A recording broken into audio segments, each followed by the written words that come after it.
Me friends and ఫ్యామిలీతో సరదాగా బయటకు వెళ్ళటానికి కారు లేదా అయితే వెంటనే ఈ నెంబర్కి కాల్ చేయండి. నమస్తే, వెల్కమ్ టు సుమన్ టీవీ. ప్రస్తుతం మనతో పాటు ఉన్నారు family counsellor, career guider K V V Narasimha Rao గారు. సార్తో మాట్లాడదాం.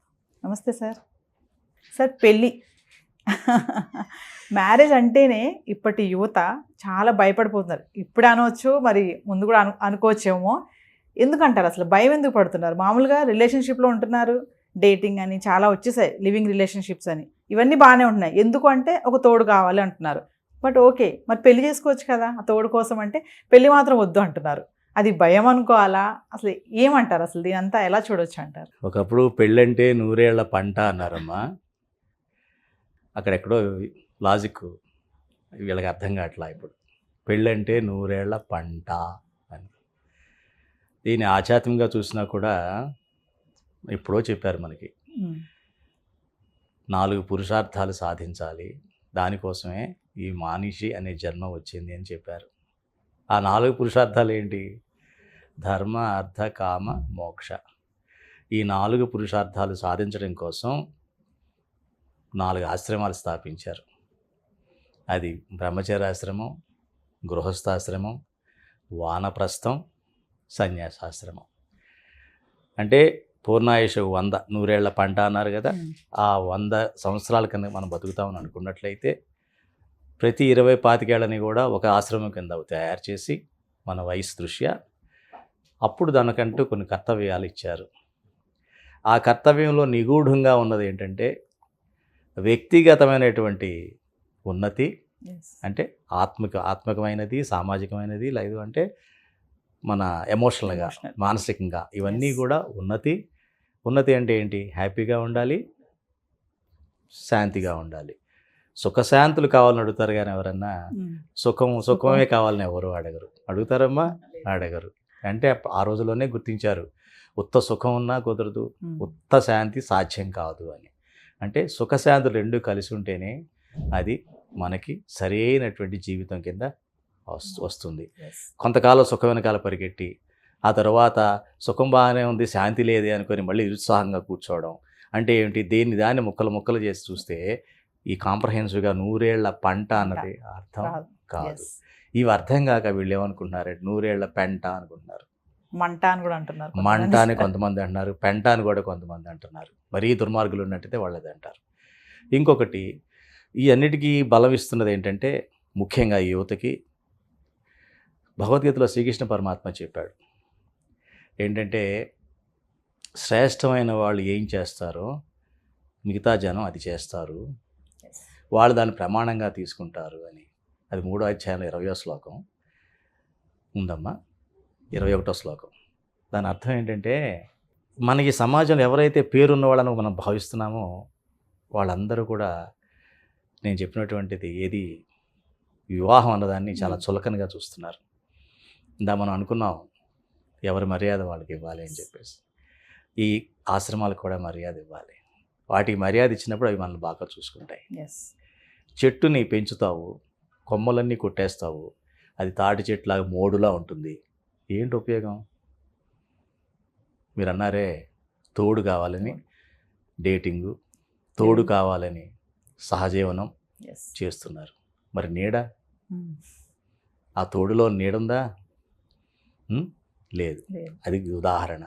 ఏదైతే మంచి చెట్టుగా నీడగా ఉన్న తోడు నీడ అన్నారు. అందుకే వివాహం చేస్తున్నప్పుడు దాన్ని తోడు నీడ అన్నారు. కానీ ఒక తోడు కావాలి. ఇప్పుడు తోడు సరిపోతుంది అంటున్నారు, నీడ లేదేంటి అని మళ్ళీ బాధపడుతున్నారు.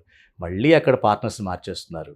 అదేమంటే సహజీవనం, మాకు ఇష్టం వచ్చినట్టు మేము ఉంటున్నాం అంటున్నారు. ఇష్టం మారిపోతూ ఉందంటే నీలో ఏదో తేడా ఉందని మనం గమనించాలి. నేను దాన్ని చెప్పినట్టు భగవద్గీత శ్రీకృష్ణుడు చెప్పినట్టుగా ఎవరైతే వీళ్ళు గొప్పవాళ్ళుగా భావిస్తున్నారో వాళ్ళు ఈ వివాహ వ్యవస్థ గురించి అసహ్యంగా, వికారంగా దాన్ని చిత్రీకరిస్తూ రకరకాలుగా ఇంటర్వ్యూలు ఇస్తున్నారు. వాళ్ళు ఇచ్చేటప్పటికి వాటి ప్రభావం కాస్తో కోస్తో వీళ్ళ బీజమై ఉన్నటువంటి అక్కడ విన్నదో ఇక్కడ చూసిందో వీళ్ళలో కలిగిన భావనో, లేకపోతే ఏమిటి ఇదంతా ఏ ఇంట్లో చూసినా దుఃఖమే కదా, బాధే ఉంది కదా అని అనుకుంటూ పెళ్లి చేసుకుంటే ఎవరు సుఖంగా ఉన్నారు అని ఏమనంటూ అవన్నీ విన్ని వాళ్ళకి పాలు పోసి నీళ్లు పోసినట్టుగా తయారవుతుంది. అది పెద్ద చెట్టు అయిపోతుంది. అందుకనే సమాజంలో ఎవరైతే గొప్పవాళ్ళు, ఫేమస్ పీపుల్ ఎవరైతే ఉన్నారో వాళ్ళు దీని ఒక బాధ్యతగా తీసుకొని, మర్యాదగా తీసుకొని ఈ వివాహ వ్యవస్థ గురించి మాట్లాడకుండా ఉంటే మంచిది. పైగా వాళ్ళు ఏం చేసుకుంటున్నారో మనకు అనవసరం. దాన్ని ఎప్పుడైతే ఈ ప్రజల్లోకి యువత మధ్యకి తోలారో, ఆయన చేస్తున్నాడు కదా, ఆయన పెద్ద ఆయన చాలా ఫేమస్ పర్సన్ ఉంటారు. ఫేమస్ అయితే చాలు, కానీ వాడు ఎటువంటి వాడు అన్న సంగతి మర్చిపోతున్నారమ్మ. చాలా మంది సార్ రిస్క్ ఎందుకు అని అంటున్నారు. పెళ్లి చేసుకుని రిస్క్ చేసుకోవాలా, మాకు పర్సనల్ గోల్స్ ఉంటాయి, పెళ్లి చేసుకుంటే అవన్నీ మేము అచీవ్ అవ్వలేము అంటారు. పెళ్ళి అంటే బాధ్యతలు, అన్ని బాధ్యతలతో ఉంటుంది పెళ్ళి అనేది ఇవన్నీ పెట్టుకొని యువత, అమ్మాయి అబ్బాయి పెళ్లి చేసుకోవాలంటేనే భయపడిపోతున్నారు. మాకు వద్దు ఈ పెళ్ళి, మమ్మల్ని ఇప్పట్లో పెళ్లి చేసుకుని అడగొద్దు అంటున్నారు. మరి ఇవన్నీ ఎంతవరకు కరెక్ట్ అంటే? దానికి కారణం ఏంటంటే సహధర్మచారిణి అన్నారు భార్యని. సహధర్మచారిణి అంటే దాన్ని చెప్పిన 4 పురుషార్థాల్లో కూడా ప్రతి దాంట్లో కూడా ఇద్దరు కలిసి చేయాల్సిన పనులు ఉంటాయి అవన్నీ కూడా. సో సహధర్మచారిణిగా తను ఉన్నప్పుడు ఇతను కూడా తను బాధ్యతాయుతంగా కుటుంబమే మొదటి ప్రయారిటీగా పెట్టుకున్నప్పుడు అప్పుడు ఎటువంటి కష్టం కింద అనిపించదు, అదొక బాధ కింద అనిపించదు. కానీ మీరు అన్నట్టుగా కెరీరే లక్ష్యంగా పెట్టుకున్న వాళ్ళకి కొంచెం ఇబ్బందిగానే ఉంటుంది. ఎందుకంటే కెరీరే లక్ష్యంగా పెట్టుకున్నానంటే స్వార్థపూరితమైనటువంటి, స్వార్థం అని అనలేము, ఇండివిజువల్ గోల్, వ్యక్తిగతమైనటువంటి గోల్. అది అందరికీ ఉండదు. ఉదాహరణకు అబ్దుల్ కలాం గారు తీసుకోండి, ఆయన మ్యారేజ్ చేసుకోలేదు కదా, ఆయనకంటూ ఒక వ్యక్తిగత గోల్ ఉంది.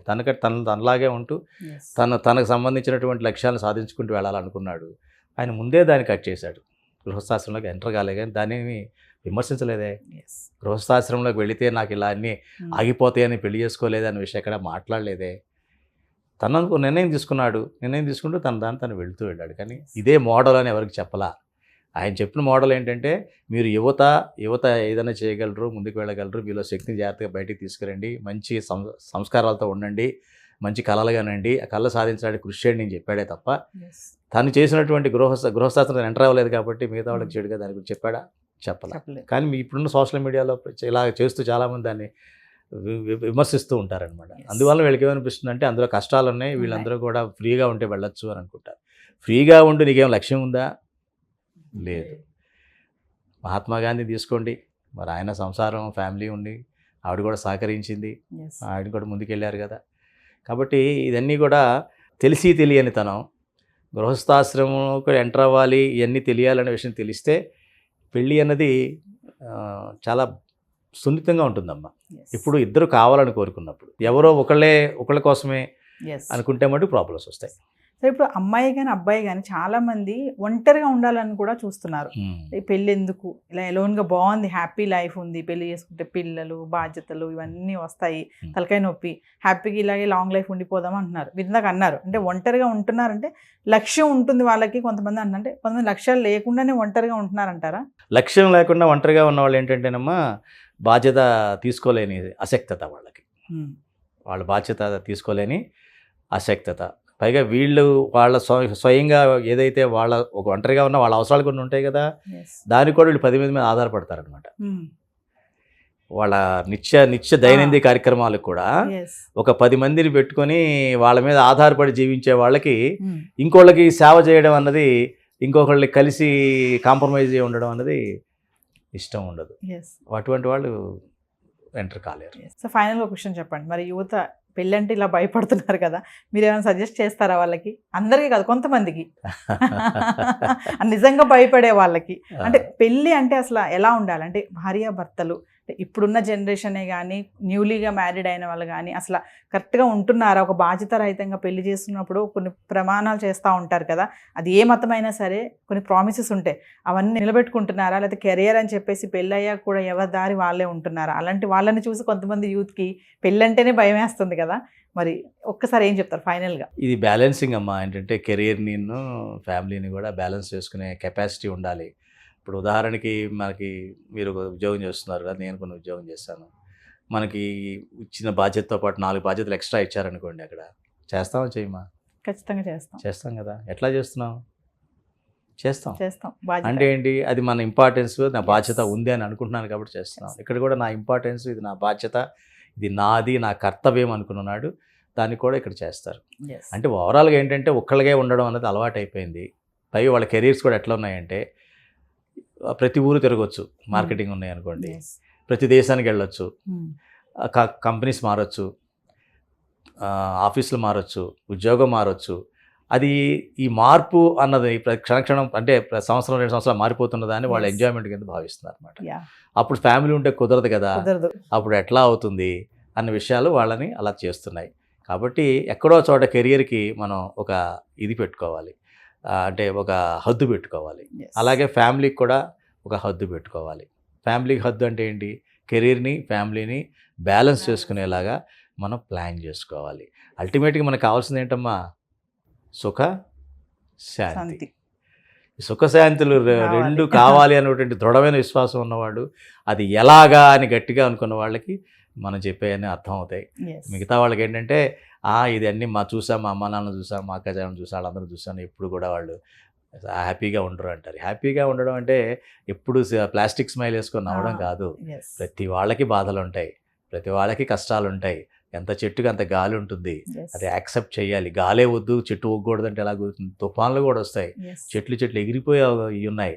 అవన్నీ సహజం, ప్రకృతిలో సహజం అనుకుంటున్నావే, ఇక్కడ కూడా సహజమే. Yes. ఎప్పుడైతే దానికి సిద్ధం కావో నువ్వు అందరి మీద ఆధారపడతావు.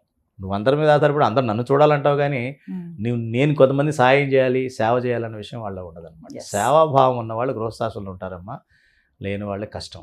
ఒకప్పుడు ఏంటంటే యాక్చువల్గా స్త్రీ ఆధారపడి ఉండేది పురుషుడి పైన. సో అప్పుడు అవసరం గృహస్థాశ్రమం, Yes. అవసరంగా ఉండేది. అవసరంగా ఉండడం వలన ఇంట్లో 4 పిల్లలు ఉండేవాళ్ళు, 2 అమ్మాయిలు 2 అబ్బాయిలు ఉన్నారు అనుకోండి. సో వాళ్ళని వేరే ఇంటికి పంపాలి, వేరే అమ్మాయిని ఇంటికి తెచ్చుకోవాలి, బ్యాలెన్స్ బ్యాలెన్స్ అయిపోయేది. ఇప్పుడు అది లేదు. Yes. ఇప్పుడు అది లేదు. ఇంటికి ఉంటే 2 అమ్మాయిలు ఉంటున్నారు, 2 అబ్బాయిలు ఉంటున్నారు, అది ఒకడే ఉంటున్నారు. వాడు స్వార్థపరంగా వాడు ఆలోచించుకుంటున్నాడు. Thank you, sir.